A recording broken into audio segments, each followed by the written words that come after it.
Shefeed football പിക്സിലേക്ക് ഏവർക്കും സ്വാഗതം. English premier league ഫുട്ബോളിൽ മാഞ്ചസ്റ്റർ ഡെർബി പോരാട്ടത്തിൽ സിറ്റിയെ 1-2 ഗോളുകൾക്ക് തകർത്തി വിട്ടിരിക്കുന്നു മാഞ്ചസ്റ്റർ യുണൈറ്റഡ്. സിറ്റിയുടെ ഹോം ഗ്രൗണ്ടായ എത്തിഹാദ് സ്റ്റേഡിയത്തിലായിരുന്നു മത്സരം. 1-2 ഗോളിന്റെ വിജയം നേടുമ്പോൾ ഈ മത്സരത്തിന്റെ തുടക്കത്തിൽ സിറ്റിയാണ് ലീഡെടുത്തത്. ഗാർഡിയോളയുടെ 36-ാം മിനിറ്റിൽ മാഞ്ചസ്റ്റർ സിറ്റി മത്സരത്തിൽ ലീഡെടുത്തിരുന്നു. മത്സരം അവസാനിക്കാൻ മിനിറ്റുകൾ മാത്രം ബാക്കിയുള്ള ബ്രൂണോ ഫെർണാണ്ടസിന്റെ പെനാൽറ്റിയിലൂടെ മാഞ്ചസ്റ്റർ യുണൈറ്റഡ് ഒപ്പം എത്തിയതിന് തൊട്ടു പിന്നാലെ അമാദ് ദിയായിലൂടെ ഗോളിലൂടെ 90-ാം മിനിറ്റിലെ ഗോളിലൂടെയാണ് മാഞ്ചസ്റ്റർ യുണൈറ്റഡ് ഈ മത്സരം സ്വന്തമാക്കിയത്. നമുക്കറിയാം, സിറ്റി കുറച്ച് മത്സരങ്ങളായിട്ട് പെപ് ഗാർഡിയോളക്ക് കീഴിൽ അത്ര മികച്ച ഫോമിലായിരുന്നില്ലെങ്കിൽ പോലും ഈ മത്സരത്തിന്റെ തുടക്കത്തിൽ ഏറ്റവും മികച്ച പ്രകടനമാണ് സിറ്റി കാഴ്ചവെച്ചിരുന്നത്. പക്ഷെ രണ്ടാം പകുതിയുടെ അവസാന മിനിറ്റുകളിൽ തകർത്തു കളിച്ച മാഞ്ചസ്റ്റർ യുണൈറ്റഡിനെയാണ് കണ്ടത്. ആമോറിന്റെ കീഴിൽ മാഞ്ചസ്റ്റർ യുണൈറ്റഡ് ഡെർബി പോരാട്ടത്തിൽ സിറ്റിയെ പരാജയപ്പെടുത്തിയിരിക്കുന്നു 1-2 ഗോളുകൾക്ക്.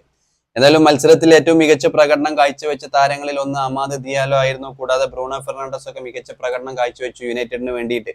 സിറ്റിക്ക് വേണ്ടി മത്സരത്തിൽ മികച്ച പ്രകടനം കാഴ്ചവെച്ചത് ശരിക്കും ഗാർഡിയോള ആയിരുന്നു. ഈ മത്സരത്തിൽ ഗാർഡിയോളാണ് ഒരു ഗോൾ സ്കോർ ചെയ്തത്. ശരിക്കും ന്യൂനസിന്റെ ഒരു പിയവിൽ നിന്നാണ് ശരിക്കും പെനാൽറ്റി സിറ്റി വഴങ്ങുന്നത്. എന്തായാലും 1-2 ഗോളുകൾക്ക് മാഞ്ചസ്റ്റർ യുണൈറ്റഡ് മാഞ്ചസ്റ്റർ സിറ്റിയെ പരാജയപ്പെടുത്തിയിരിക്കുന്നു സിറ്റിയുടെ ഹോം ഗ്രൗണ്ടായ എത്തിഹാദ് സ്റ്റേഡിയത്തിൽ.